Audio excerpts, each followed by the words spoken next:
สบายดีทุกคนเดี๋ยวมื้อนี้แสงจะมากินอาหารเนาะที่แบบมันยอกมันยักที่แบบแสงหากลับไปเล่นเลือกจากเซ็นเตอร์มากินนี่แล้วก็ซื้ออาหารมานำเขาจะมาลองชิมเบิ่งนำกันว่าอาหารแต่ละรสชาตินี่มันเป็นจังไดตอนอื่นนะเขาจะมาเบิ่งก่อนว่าราคามันมีจังไดเนี่ยอันนี้มันตำหลวงพระบางเนาะตำมะฮุงหลวงพระบางราคาอยู่15,000อันนี้น้ำหวาน5,000กีบอันนี้มันขนมเนาะขนมแช่เย็นผสมใส่ช็อกโกแลตไม้3,000กีบซื้อ3ไม้กินแล้วไม้หนึ่งอันนี้มันกะแลมตัวนี้15,000กีบอันนี้มันน้ำกะทิแล้วตัวนี้มันข้าวหมกม่วงเนาะอันนี้มันน้ำกะทิใส่ข้าวหมกม่วงวันนี้เราจะเริ่มกินแล้วเริ่มจากมะฮุงก็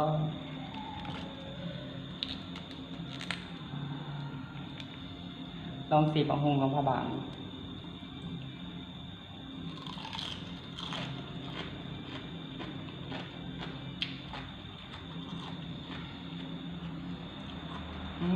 ชอบ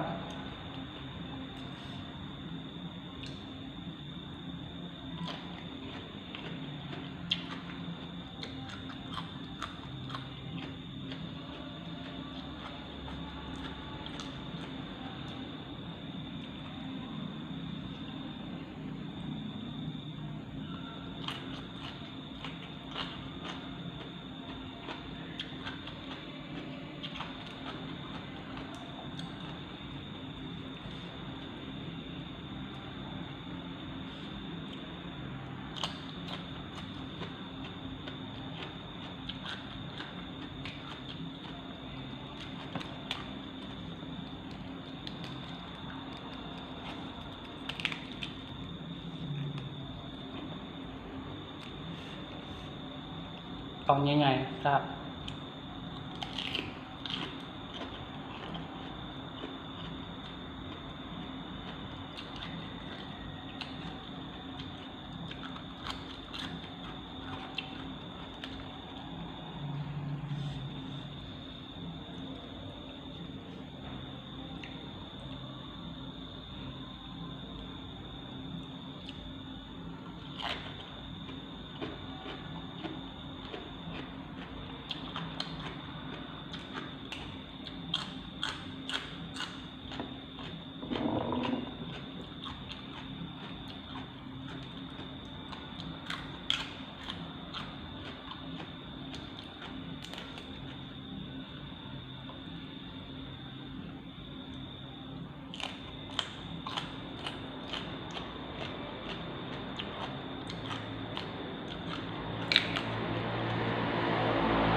แซ่บ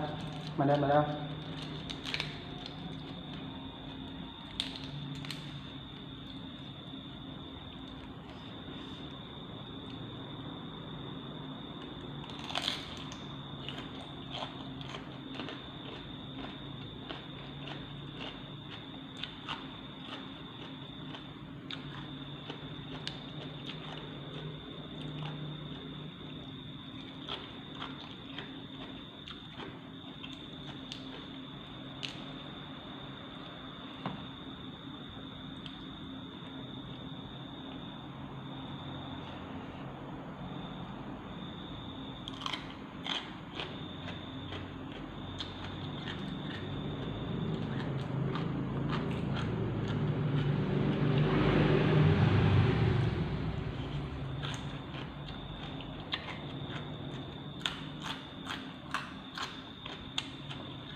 ไม่ต้องจะมาชิมตัวนี้นะ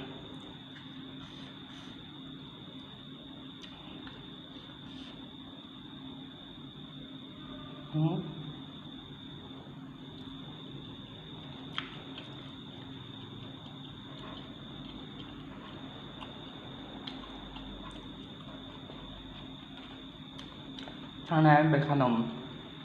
แล้วก็จะเอาไปใส่ช็อกโกแลตแล้วก็ใส่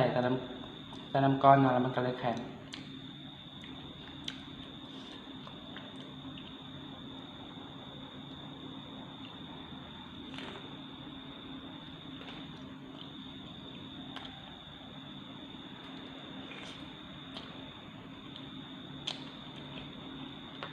ครับ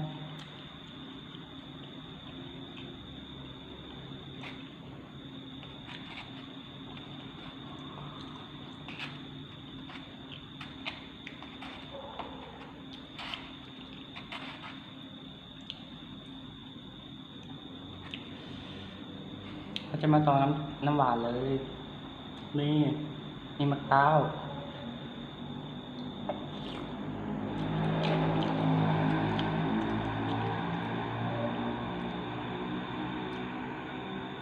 ทำยังไง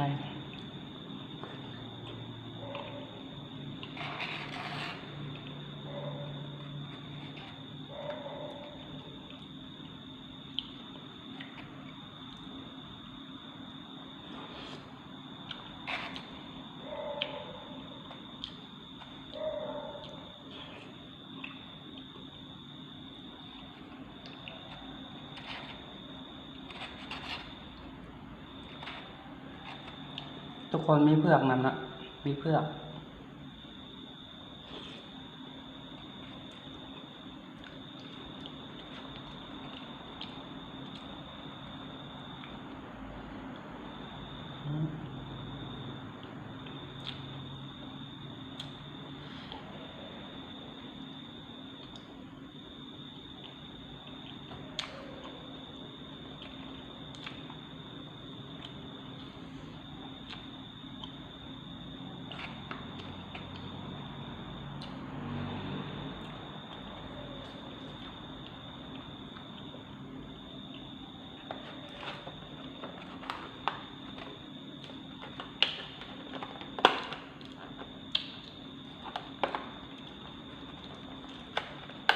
เขาจะมาต่อจากคำว่า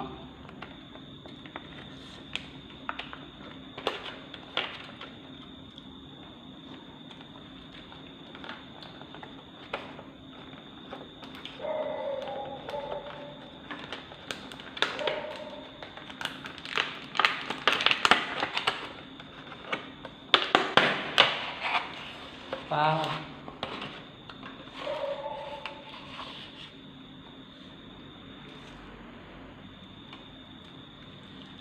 น้ำกะทิ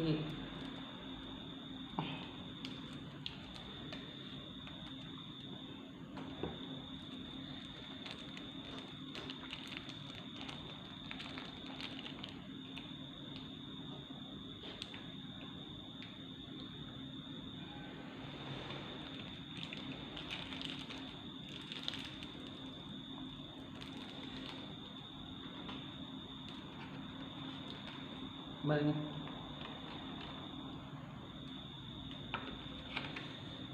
เอ้าบวงหายตายบวงนี่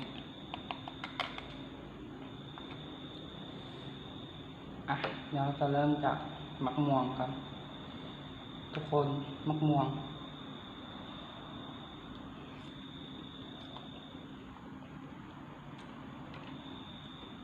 ก็โอเครสชาติพอใช้เข้า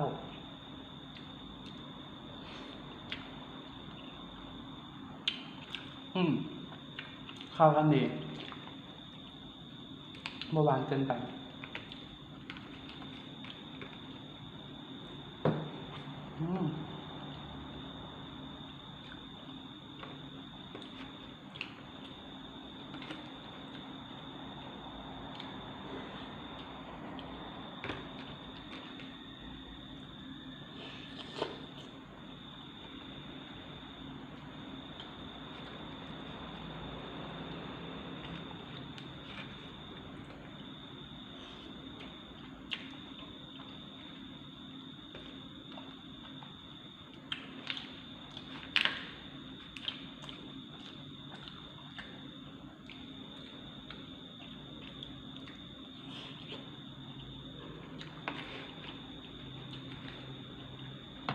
อืม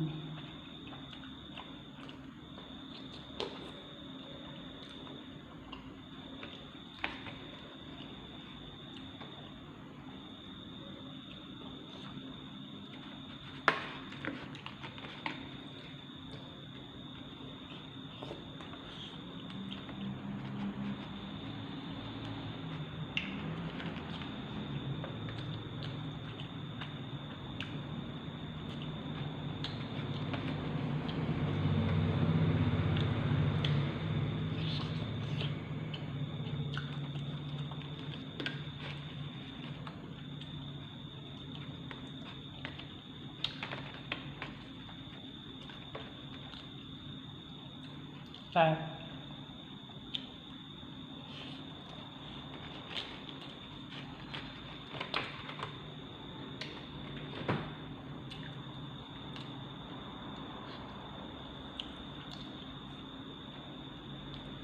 ทุกคนนะไม่น่าจะมาต่อกระแลมอันนี้เป็นกระแลมลาวนะราคา15 บาทกีบซื้อมันมีราโครถเผือกที่จริงมันมีหลายมันมีหลายรถอยู่ถือว่าราคามันจะแพงอยู่ราคา15,000เราจะมาแก้บนน้ำกันทุกคนนะฮะ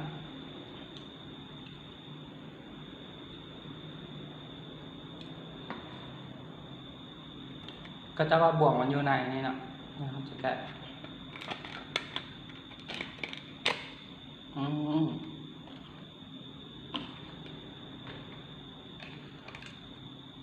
หน้าตาบ่วงโอเค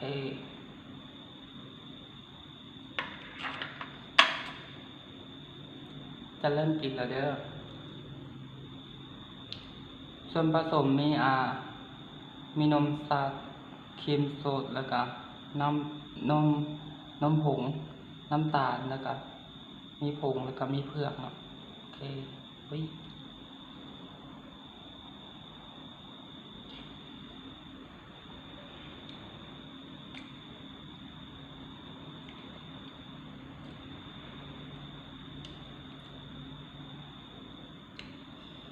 รสชาติมันก็ถือว่าโอเคพอใส่แซ่บ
เดี๋ยว